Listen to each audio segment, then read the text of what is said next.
Bismillahirrahmanirrahim. Assalamualaikum warahmatullahi wabarakatuh. Alhamdulillah. Alhamdulillahi rabbil alamin. Wassalatu wassalamu ala rasulillah wa ala alihi wa sahbihi wa man tabi'ahum bi ihsanin ila yaumiddin. Qala Allah tabaraka wa ta'ala fi kitabihil karim: يا أيها الذين آمنوا اتقوا الله حق تقاته ولا تموتن إلا وأنتم مسلمون ثم أما بعد. إخواني في الدين وأخواتي في الله معشر المسلمين rahimani rahimakumullah. Alhamdulillah, kita bersyukur kepada Allah tabaraka wa ta'ala atas karunia limpahan nikmat yang telah diberikan kepada kita, dari nikmat Islam, nikmat iman, dan nikmat diberikannya kesehatan dan umur yang panjang. Alhamdulillah, sampai saat ini Allah tabaraka wa ta'ala masih memberikan seluruh kenikmatan itu kepada kita. Maka kita jadikan lil taqarrub ila Allah azza wa jal bi talab al-ilm syar'i. Maka semua kenikmatan yang Allah Subhanahu wa ta'ala berikan kepada kita, kita jadikan untuk mendekatkan diri kita kepada Allah. Jadi dengan menuntut ilmu syar'i, mempelajari kitab Allah wa sunnah Nabi sallallahu alaihi wa alihi wasallam. Kemudian kita kirimkan salam dan salawat kepada baginda Nabi Muhammad sallallahu alaihi wa alihi wasallam serta keluarga dan para sahabatnya, dan kepada umatnya yang mudah-mudahan selalu istiqamah dalam menjalankan dan menegakkan sunnah Nabi sallallahu alaihi wasallam sampai datangnya hari kiamat kelak. Ikhwani fid din wa akhwati fillah, azakumullah. Pada kesempatan kali ini kita lanjutkan pembahasan sebuah kitab, yaitu pembahasan kitab Mubtalitul A'mal fi Daw'il Kitab wa Sunnah. Pembatal-pembatal pahala yang disebutkan dalam Al-Quran dan Sunnah yang ditulis oleh Syekh Abu Usama Salim bin Id Al-Hilali hafizahullah ta'ala. Adapun mubtilatul a'mal, penghapus dari pahala amalan seseorang, kita masuk pada kesempatan yang berbahagia ini masuk kepada poin yang ketujuh. Jadi mubtilatul a'mal, penghancur, pembatal dari pahala amalan seseorang, kita masuk kepada poin yang ketujuh, musyaqatir Rasul sallallahu alaihi wasallam qawlan aw amalan. Menentang Rasulullah sallallahu alaihi wasallam, baik itu dengan perkataan maupun dengan perbuatan. Ini salah satu penghancur pahala amalan seseorang. Ini dia dengan dia menentang Rasulullah sallallahu alaihi wasallam. Ya, menentang baik dengan perkataan maupun dia dengan perbuatannya. Yang mana al-mu'alif hafizahullah ta'ala membawakan dalil dari Al-Quranul Karim, jadi pada surat Al-Hujurat pada ayat kedua, yang mana Allah tabaraka wa ta'ala firmankan: Ya ayyuhalladzina amanu la tarfa'u aswatakum fawqa sawtin nabi. Wahai orang-orang yang beriman, janganlah kalian mengangkat suara-suara kalian melebihi suara Nabi sallallahu alaihi wasallam. Wala tajharu lahu biqawli ka jahri ba'dikum li ba'din. Dan janganlah kalian mengangkat suara sebagaimana melebihi suara Nabi sallallahu alaihi wasallam. Ini maksudkan dia keras ketika berbicara kepada Nabi sallallahu alaihi wasallam. An tahbatu a'malukum wa antum la tash'urun. Supaya kalian tidak terhapus pahala amalan kalian sedangkan kalian tidak mengetahuinya. Kita bisa mengambil faidah jamaah yang dirahmati Allah tabaraka wa taala. Allah tabaraka wa taala menyebutkan dalam firman-Nya ini pada surah Al-Hujurat pada ayat kedua.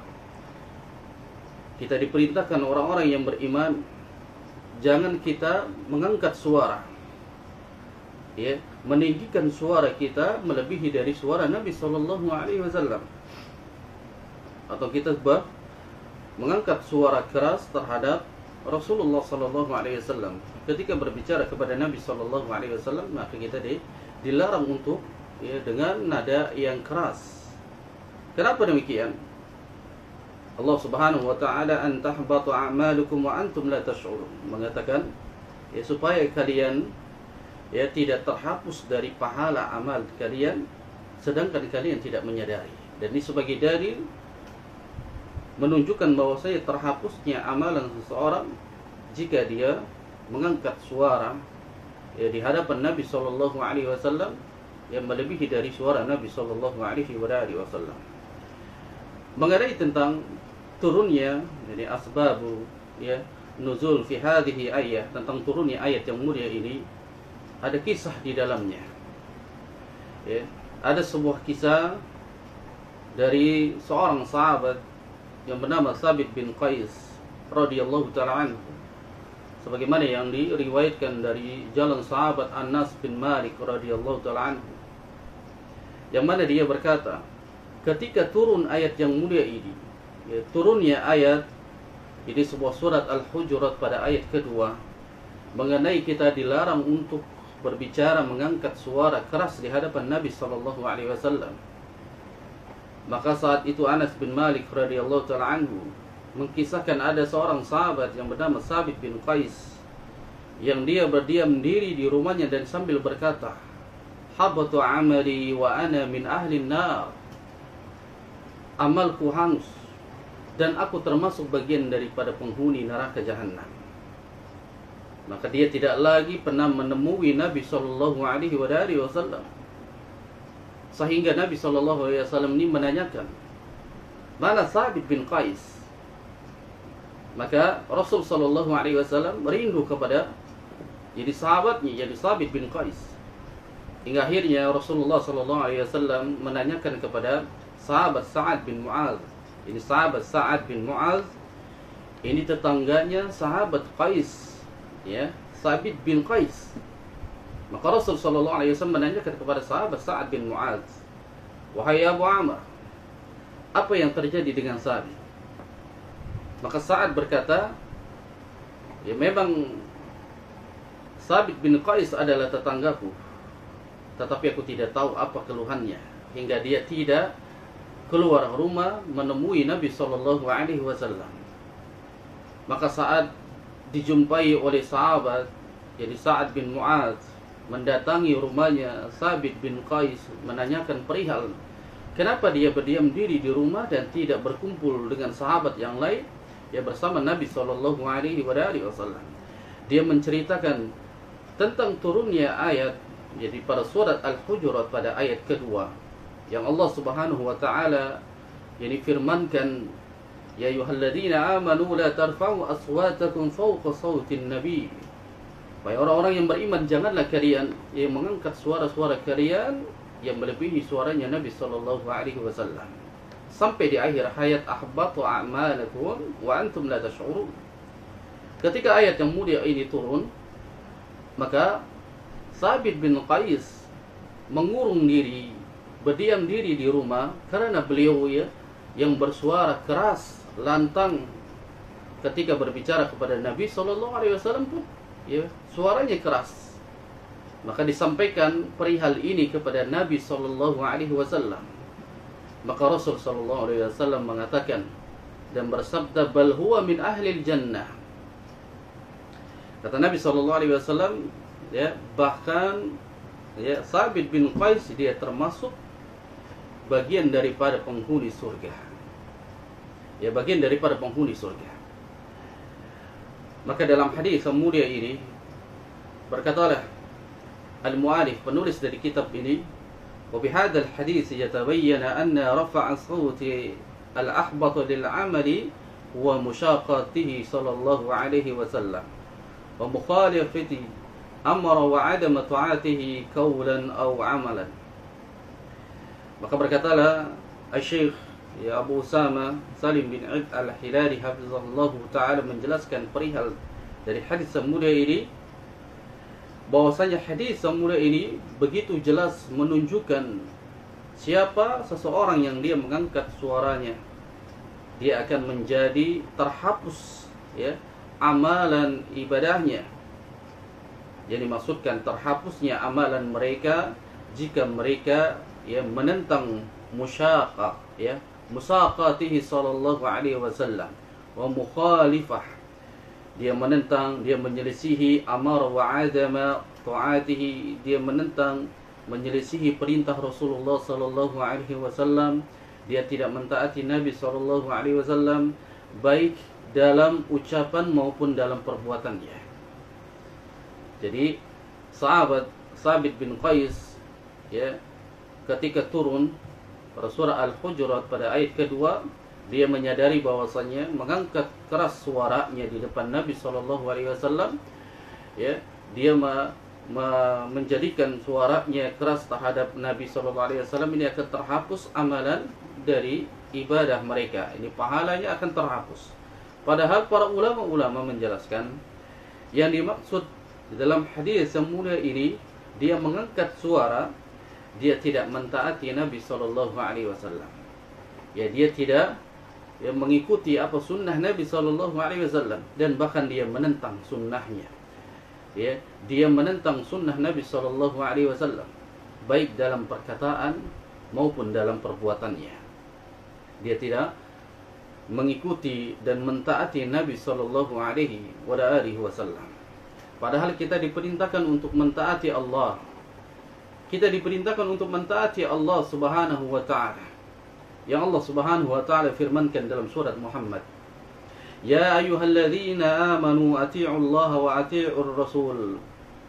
Wahai orang-orang yang beriman, taatilah Allah dan taati Rasul. Wa la tubtilu a'malakum, dan janganlah kalian membatalkan amal-amal kalian. Yang dapat membatalkan amal-amal kalian, amal-amal seorang hamba, yakni dia tidak mentaati Nabi SAW. Ini perintah dari Allah Tabaraka wa Ta'ala, perintahkan agar kita mentaati Allah dan pula mentaati Nabi SAW. Kemudian dalam firman Allah Subhanahu wa Ta'ala yang lain, di pada surat An-Nisa pada ayat ke-115,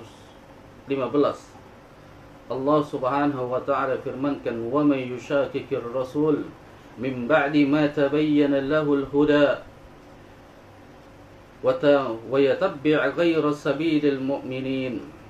Dan barang siapa yang dia menentang Rasul yang sudah jelas disampaikan kebenaran kepadanya, wa yattabi' ghayra sabilil mu'minin, dan dia pun tidak mengikuti jalannya orang-orang mukminin.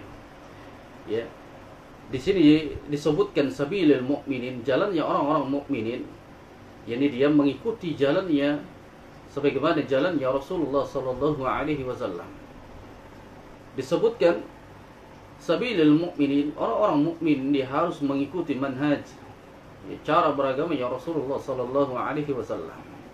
Maka siapa yang dia tidak mengikuti jalannya orang-orang mukminin, nuwallihi ma tawalla wa nuslihi jahannam, maka Allah Subhanahu wa Ta'ala akan membiarkan kesesatannya, dan Allah Subhanahu wa Ta'ala akan memasukkannya dia ke dalam neraka Jahannam. Wasa'ad masirah, maka seburuk-buruk tempat kembali adalah neraka Jahannam. Maka berkatalah qala al-Imam Ibnu Katsir rahimahullahu ta'ala, Al-Imam Ibnu Katsir rahimahullahu ta'ala menjelaskan dari ayat yang mulia ini, yang kata beliau, wa man salaka ghayra tariqi syari'ah التي جاء بها الرسول صلى الله عليه وسلم فصار في شك والشرع في شك. Kata beliau rahimahullahu ta'ala, barang siapa yang dia tidak mengikuti jalannya syariat yang telah didatangkan oleh Nabi SAW, syariat tersebut, maka sungguh dia telah menjadi orang yang menentang Rasulullah SAW. Dia menentang syariat apa yang dibawa oleh Nabi SAW, menunjukkan bahwasanya kita harus mengikuti jalan syariat Islam, yaitu syariat yang dibawa oleh Nabi kita yang mulia sallallahu alaihi wasallam, agar kita tidak terhapus amalan kita karena kita menentang Nabi sallallahu alaihi wasallam dan kita tidak taat kepada Nabi sallallahu alaihi wasallam. Sebagaimana dikisahkan orang-orang munafik yang mereka tidak mengikuti Nabi sallallahu alaihi wasallam dan bahkan mereka menentang Nabi sallallahu alaihi wasallam, yang pada saat di kota Madinah dijumpailah orang-orang munafik, didatangkan hujah oleh Nabi sallallahu alaihi wasallam, Al-Quran dan Sunnah. Akan tetapi orang-orang munafik ini dia menentang Rasul sallallahu alaihi wasallam dengan tidak mentaati Nabi sallallahu alaihi wasallam. Maka saat itu orang-orang yang menentang Nabi SAW, tidak mengikuti sunnahnya, tidak mengikuti ajaran Nabi SAW, maka mereka lah orang-orang yang mendapatkan jadi penghuni neraka Jahannam. Sebagaimana Allah Subhanahu wa taala sifatkan, ini nuwallihi ma tuwalla wa nuslihi Jahannam. Ya, akan dibiarkan dalam kesesatannya dan mereka akan dimasukkan ke dalam neraka Jahannam wa sa'at masirah. Dan ini seburuk-buruk tempat kembali bagi mereka, orang-orang munafik, orang-orang yang menentang Nabi SAW. Maka hamba-hamba dari kaum muslimin dan muslimat, salah satu menghapuskan pahala amalan seseorang ketika dia tidak mentaati Nabi SAW. Dia menentang sunnah Rasul SAW. Kita diperintahkan untuk mentaati Allah dan pula mentaati Nabi SAW agar kita tidak terhapuskan amal, ya, pahala yang kita lakukan. Ikhwan fiddin wa akhwatu fillah, azakumullah. Kita masuk pada ke poin yang ke-8 dari penghapus, pembatal dari amalan seseorang. Yang ke-8 adalah al-ibtida' fid din. Ini melakukan sesuatu, mengada-ada bid'ah di dalam agama. Ini pun salah satu penghapus dan pembatal, ya, pahala seseorang. Dia melakukan bid'ah. Maka ketahuilah kaum muslimin rahimani rahimakumullah, annahu la budda lil muslim fi ibadatihi min aslaini. Ketahuilah kaum muslimin dan muslimat rahimani rahimakumullah, seorang muslim ini dia harus menempuh dua jalan di dalam ibadahnya. Ya, dia harus menempuh dua jalan di dalam ibadahnya. Ahaduhuma al-ikhlas alladzina kulluhu lillahi wahda la syarika. Yang pertama adalah dia harus ikhlas di dalam ibadahnya. Seluruhnya dia harus menjalankan ibadahnya ikhlas kerana Allah Subhanahu wa taala, la syarikalah, dan dia tidak boleh menyekutukan dengan sesuatu apapun. Ini jalan yang pertama. Jalan yang kedua, wal akhir, ittiba' amr Allah alladhi ba'atha bihi Rasul sallallahu alaihi wasallam kama bayyanahu Rasulullah sallallahu alaihi wasallam. Yang kedua, dia harus mentaati perintah Allah Subhanahu wa taala terhadap, ya, utusannya yang diutus oleh Allah Tabaraka wa taala, dia adalah Nabi Muhammad sallallahu alaihi wasallam. Ini yang kedua, jalan yang kedua, dia harus mentaati perintah Allah melalui, ya, Rasul sallallahu alaihi wasallam dalam menjelaskan perihal peribadahan, ya, kepada Allah Subhanahu wa taala. Yang dimaksudkan agar kita beribadah kepada Allah, tidak terhapusnya amalan, ya, ibadah kita kepada Allah, dia harus dengan dua jalan. Dia harus mentaati Allah, ya, dengan mengikhlaskan ibadahnya kepada Allah. Yang kedua, dia harus mentaati Rasulullah sallallahu alaihi wasallam. Mentaati di sini dia beribadah atas dasar perintah dan contoh dari Nabi sallallahu alaihi wasallam, dan tidak boleh kita melakukan bid'ah di dalam agama, kerana orang yang melakukan bid'ah di dalam agama akan terhapus dari pahala amalan, ya, seseorang tersebut. Wal amr alladhi yunafi hadaini aslaini. Perkara yang membatalkan dua perkara ini ada dua, yaitu al-ibtida' wal ikhtira' fi din. Yang dapat, ya, membatalkan dua perkara ini adalah seseorang dia melakukan sesuatu perkara bid'ah di dalam agama. Ingat, ya, yang disebutkan oleh Nabi SAW dan dijelaskan pula oleh para ulama-ulama salaf, bahwasanya yang membatalkan pahala amalan seseorang itu dia melakukan sesuatu yakni bid'ah di dalam agama, kerana banyak para dai, para khutbah, para kaum muslimin, mereka tidak memahami bahwasanya yang dapat membatalkan pahala seseorang itu adalah melakukan bid'ah di dalam agama, bukan di dalam perkara dunia. Kalau kita melihat para dai, para khutbah ini, mereka tidak paham mana bid'ah di dalam agama, mana bid'ah di dalam masalah dunia, hingga akhirnya mereka memvonis dengan memvonis bahwasanya bid'ah itu dimasukkan di dalam perkara dunia. Tidak sedikit kita jumpai para dai yang mereka salah paham dan tidak mengerti mengenai tentang perkara bid'ah di dalam agama. Padahal Nabi SAW ini menyebutkan yang dimaksudkan seseorang akan terhapus amalannya jika dia melakukan perkara bid'ah di dalam agama, sebagaimana para ulama pun menjelaskan bahwasanya wal ibtida' yani mubtilatun lil amali muhbita li ajr, wa fi dhalika yaqulu Rasul sallallahu alaihi wasallam. Kalau kita perhatikan bid'ah, melakukan sesuatu yang baru di dalam agama, ini dapat membatalkan amal dan menghapuskan pahala seseorang. Ini kita harus pahami, para ulama-ulama menjelaskan wal ibtida' mubtila yani lil amali muhbita lil ajri. Perbuatan bid'ah ini dapat menghapuskan pahala seseorang, dan orang tersebut akan sia-sia ibadahnya. Sebagaimana Nabi SAW sabdakan dalam hadis yang dikeluarkan oleh Al-Imam Bukhari dan Al-Imam Muslim. Rasul SAW sabdakan, man ahdatsa fi amrina hadza ma laysa minhu fahuwa raddun. Kata Nabi SAW, barang siapa yang mengada-ada dalam urusan kami yang bukan bagian darinya, yang tidak ada syariat di dalam agama jadi Islam, maka orang tersebut akan tertolak amalannya. Dalam hadis yang diriwayatkan oleh Al-Imam Muslim pula, Nabi SAW sabdakan, man amila amalan laysa alaihi amruna fahuwa raddun.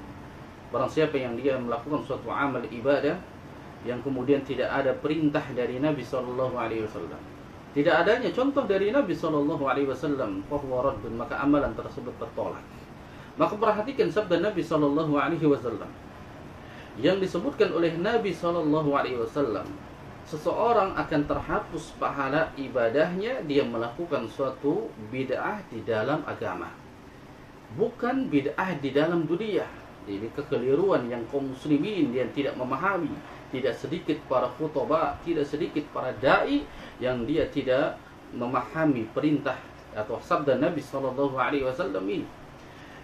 Nabi SAW berbicara tentang perihal mengada-ada melakukan suatu amal ibadah yang baru di dalam agama, bukan di dalam dunia. Kemudian berkatalah Al-Imam An-Nawawi rahimahullahu ta'ala menjelaskan dalam hadis-hadis Rasulullah SAW larangan kita untuk berbuat bid'ah, kerana berbuat bid'ah itu adalah akan menghapus pahala amalan seseorang. Kata Al-Imam An-Nawawi rahimahullahu ta'ala mengatakan, yu'addu min usulil Islam wa qa'idatin min qawa'idihi bal huwa syartud din. Kata Al-Imam An-Nawawi rahimahullahu ta'ala mengatakan, selayaknya hadis yang mulia ini dihafal oleh kaum muslimin agar diterapkan untuk membatalkan seluruh bid'ah-bid'ah di dalam masalah agama. Kerana sangat jelas dalam menolak suatu perkara bid'ah itu, baik di dalam bid'ah melakukan berkreasi di dalam ibadah, maka cukuplah dua hadis yang mulia ini membantah mereka membatalkan dari perkara yang baru di dalam masalah agama. Sesungguhnya terhapus pahala yang mereka lakukan beribadah dan dia meniatkannya kepada Allah Subhanahu wa taala, akan tetapi dia tidak sesuai syariat apa yang disyariatkan oleh Nabi SAW, maka dia akan terhapus dari pahalanya. Sia-sia ya ikhwah wal akhwat, azakumullah.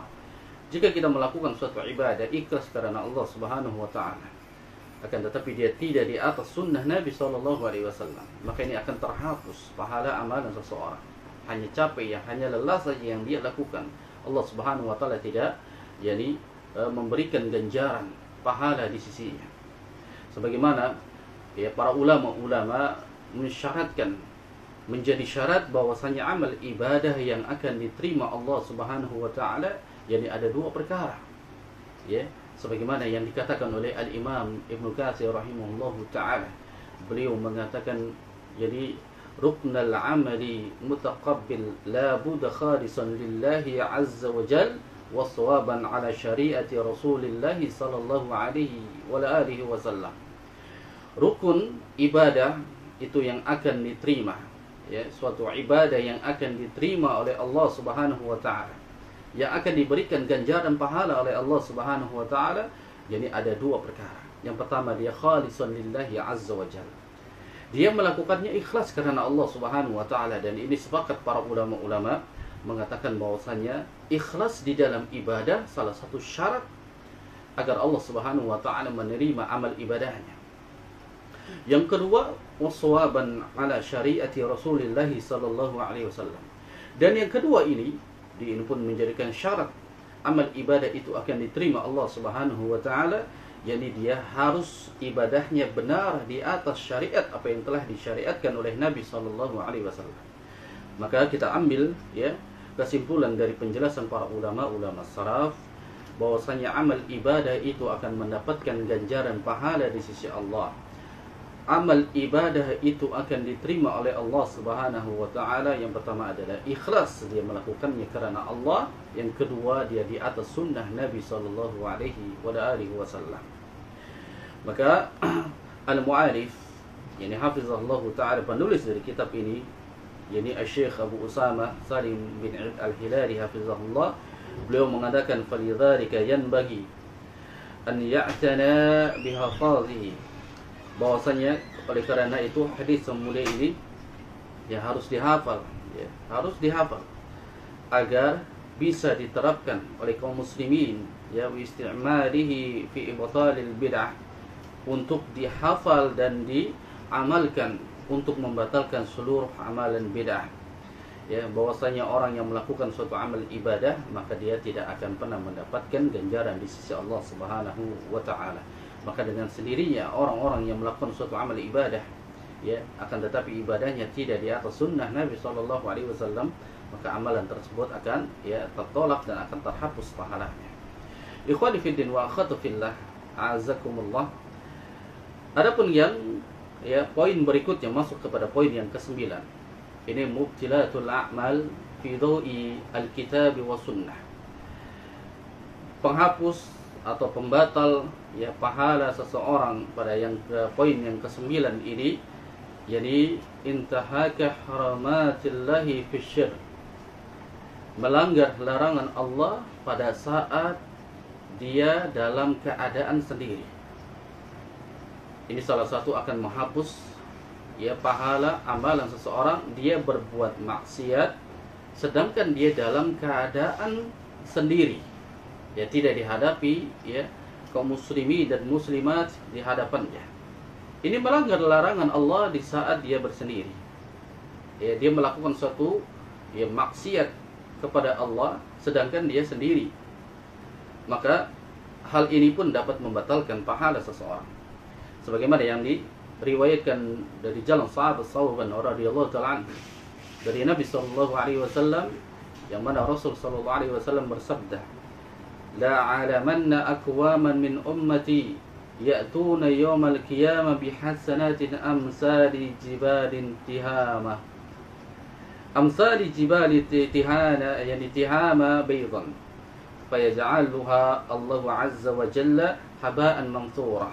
Kata Nabi SAW, aku benar-benar mengetahui sekelompok dari umatku yang mereka nanti datang pada hari kiamat dengan membawa pahala sebesar gunung, Tihama, gunung yang putih. Pada saat itu gunung yang terbesar pula, yang Allah Subhanahu wa taala jadikan itu laksana debu yang berterbangan ketika dihadapkan Allah Subhanahu wa taala. Ada di kalangan umatnya Rasulullah sallallahu alaihi wasallam ketika dihisab di hadapan Allah Subhanahu wa taala, mendapati dia membawa pahala sebesar gunung Tihamah, ya, gunung putih yang terbesar pada saat itu. Akan tetapi pahala tersebut bagaikan debu yang berterbangan. Maka sahabat Thawban berkata, qala Thawban ya Rasulullah, jadi sifhum lana, jallihim lana an nakuna minhum wa nahnu la na'lam. Kata sahabat Thawban, wahai Rasulullah sallallahu alaihi wasallam, jelaskan siapa mereka agar kami tidak menjadi seperti mereka tanpa disadari. Maka Rasul sallallahu alaihi wasallam bersabda, ama innahum ikhwanukum wa min jildatikum wa yakhuduna minal layli kama ta'khudun walakinnahum aqwamun idza khala bimaharimillahi intahakuha. Kata Nabi sallallahu alaihi wasallam, mereka bagian daripada saudara kalian dan sejenis dengan kalian. Mereka selalu salat malam seperti kalian. Ya, lihat, Nabi SAW mensifati para sahabat bahwasanya orang yang akan membawa pahala sebesar, ya, gunung Tihamah ini, mereka orang-orang yang selalu melaksanakan salat malam. Dikatakan, kata Nabi SAW, mereka salat malam seperti kalian salat malam. Tetapi mereka adalah kaum yang apabila mereka sendiri, ya, bersendirian dengan larangan Allah Subhanahu wa taala, mereka tidak melanggarnya. Yang dimaksudkan ketika dia sendiri, dia bermaksiat kepada Allah Subhanahu wa taala.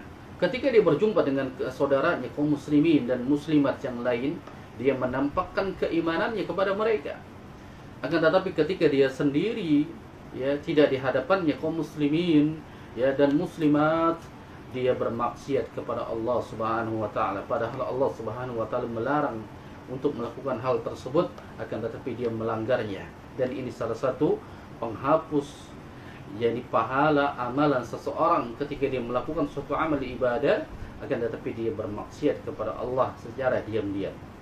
Ya, dia melakukan, ya, bermaksiat kepada Allah di saat sendirian. Ingat, Nabi SAW menjelaskan dalam hadis yang mulia ini, dalam hadis yang dikeluarkan oleh Al-Imam Abu Dawud, nanti ada sekelompok umatku, kata Nabi SAW, ketika dihisab, ya, dihadapkan dirinya di hadapan Allah Subhanahu wa taala, akan dilihat pahalanya yang dia bawa sebesar gunung Tihamah.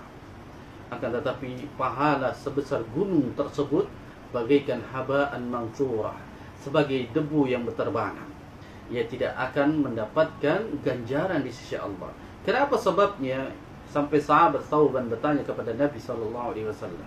Sebabnya mereka melakukan ini, ya, terhapusnya pahala amalan yang dia lakukan, yakni dia melakukan suatu maksiat kepada Allah pada saat dia sendiri, yang tidak di hadapannya kaum muslimin dan tidak di hadapannya kaum muslimat.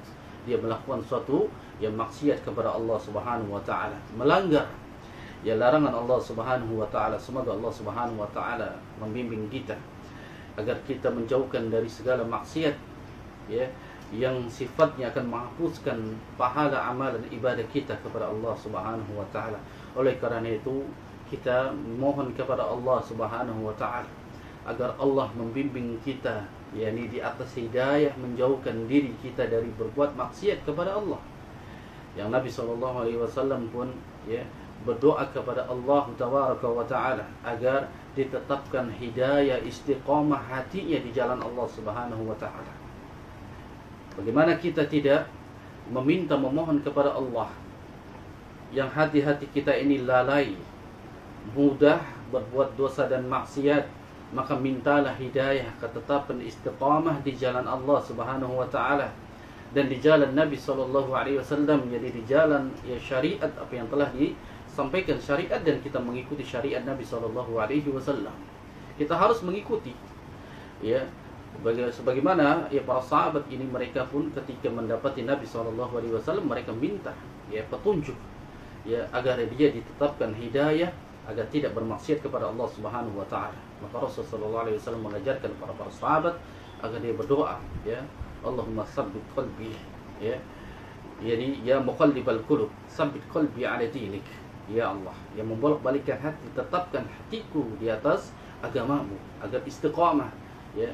Yang kemudian ya muqallibal qulub, ya tsabbit sarrif ya qulubana ala ta'atik. Ya Allah, yang membolak-balikkan hati, tetapkan hati-hati kami ini di dalam mentaati Allah Subhanahu wa taala. Ya, agar Allah Subhanahu wa taala memberikan kita hidayah untuk menjauhi dari berbuat dosa dan maksiat secara bersendirian, dan ini akan menghapuskan pahala seseorang ketika dia melakukan maksiat kepada Allah secara tersembunyi. Yang ke-10 ayat ikhwah wal akhwat azakumullah, yang dapat menghapuskan pahala seseorang, al-farah was-surur bi qatlil mu'min. Ini bergembira seseorang itu membunuh orang yang beriman, dan ini akan menghapuskan pahala amalan dirinya. Jadi dia membunuh seorang yang beriman, dalam dirinya itu bergembira, senang. Maka al-muslim, jadi ma'sum ad-dam la yahilluna al-insan an yasfika dammihi illa bihaqqil Islam. Orang Islam, kata beliau al-mu'arif hafizahullahu taala, orang Islam itu terjaga darahnya. Tidak halal bagi siapapun untuk menumpahkan darahnya orang-orang yang beriman tanpa dibenarkan dalam syariat Islam. Dan ini salah satu penjelasan, bantahan kepada orang-orang yang suka menghalalkan darah kaum muslimin, yang mudah dia mengebom sana dan mengebom sini, yang dia menghalalkan darah kaum muslimin, mengatasnamakan jihad fisabilillah. Ketahuilah ma'asyiral muslimin wal muslimat rahimani rahimakumullah, bahwasanya darah seorang muslim itu terjaga. Tidak halal dia tumpahkan kecuali apa yang telah dibenarkan dalam syariat Islam. Kecuali apa yang telah dibenarkan dalam syariat Islam. Wa qad ja'at ayatis sarihah. Banyak ayat-ayat firman Allah Subhanahu wa taala yang menjelaskan perihal tentang masalah ini, terjaganya darah seorang muslim.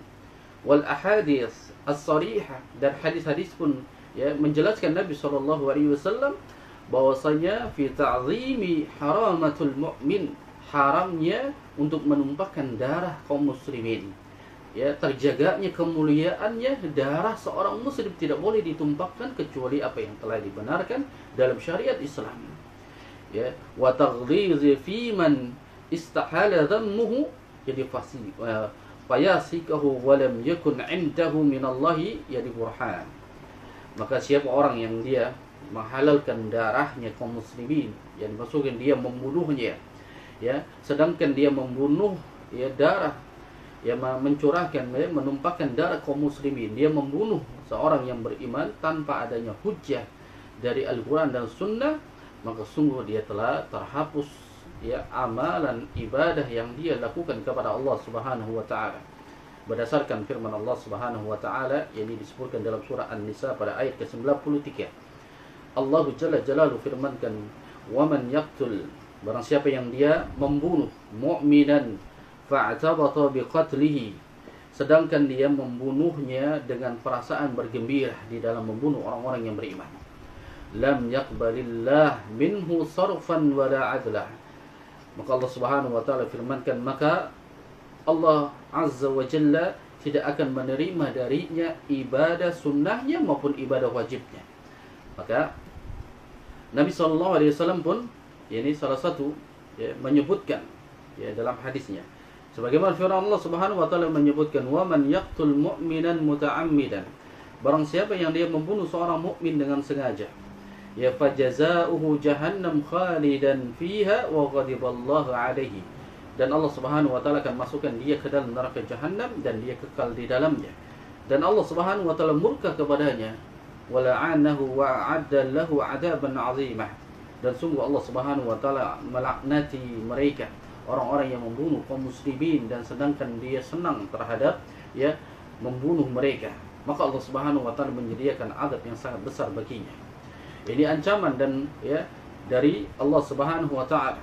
Lalu Rasul sallallahu alaihi wasallam pun bersabda dalam hadis yang dikeluarkan oleh Imam Abu Dawud, wa man qatala mu'minan fa'tabata bi qatlihi, barang siapa yang dia membunuh seorang yang beriman dengan perasaan bergembira, lam yaqbalillahi minhu sarfan wala adlah, maka Allah Subhanahu wa taala tidak menerima amal ibadahnya yang sunnah maupun yang wajibnya. Jika dia membunuh seorang muslim dengan perasaan bergembira, membunuhnya dengan perasaan senang, dia membunuh kaum muslimin. Dalam hadis yang lain ya menyebutkan dalam riwayat pula ya dalam yang dikeluarkan oleh Al-Imam Abu Daud, kata Nabi sallallahu alaihi wasallam, la yazallul mu'min yani mun'ikan salihan. Orang yang beriman senantiasa dalam keadaan baik ya, dalam keadaan baik, malam yusib jadi daman wa haraman, selama dia tidak menumpahkan darah yang diharamkan Allah. Fa idza asaba daman haraman yani ballah ya, fa idza asaba daman haraman ballah, maka apabila dia menumpahkan darah yang diharamkan dalam syariat Islam, yang diharamkan dalam Al-Quran dan Sunnah, maka binasalah dia ya, akan binasa orang yang tersebut membunuh jiwa seorang yang beriman yang tidak dibenarkan dalam syariat Islam.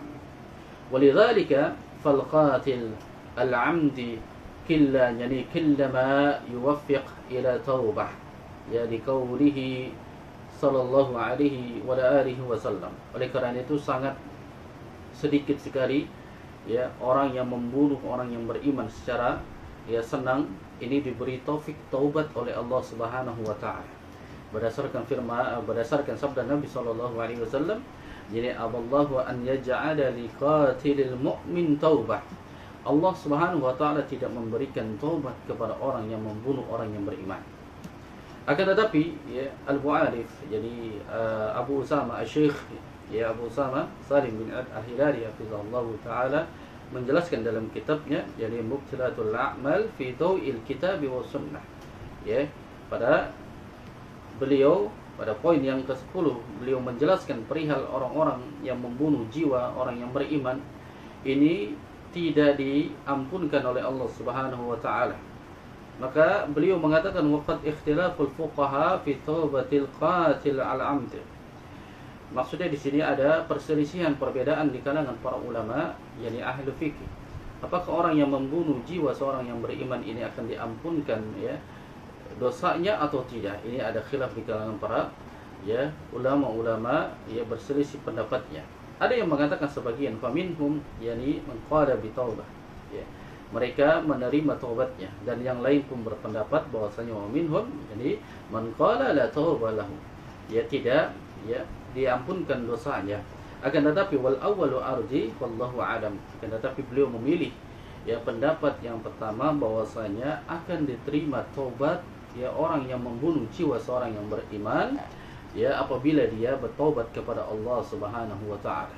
Ya dia kembali taubatan ya, menyesali apa yang dia lakukan melakukan membunuh jiwa seorang yang beriman ya, baik secara sengaja ataupun yang tidak sengaja dia membunuh menumpahkan darah kaum muslimin hingga akhirnya dia kembali taubat kepada Allah Subhanahu wa taala, maka Allah akan mengampuni segala dari dosa-dosanya. Ya, wallahu a'lam bishawab. Sekiranya ya kita cukupkan dulu ya sampai pertemuan kita yang ke-10 ini, insyaallah ya kita akan menjelaskan lagi pada poin-poin berikutnya. Salah satu yang menghapuskan pahala amalan seseorang yang kita tanpa sadari, kita insyaallah kita akan jelaskan pada pertemuan yang akan datang. Adapun ya kita cukupkan sampai di sini dulu pertemuan kita. Mudah-mudahan Allah Subhanahu wa taala menjauhkan kita dari perbuatan ya berbuat dosa dan maksiat, membuat suatu amalan yang dapat menghapuskan pahala ya amal ibadah kita kepada Allah Subhanahu wa taala. Aqulu qouli hadza wa astaghfirullah li wa lakum. Yani subhanakallah wa bihamdik asyhadu an la ilaha illa anta astaghfiruka wa atubu ilaik. Wassalamu alaikum warahmatullahi wabarakatuh.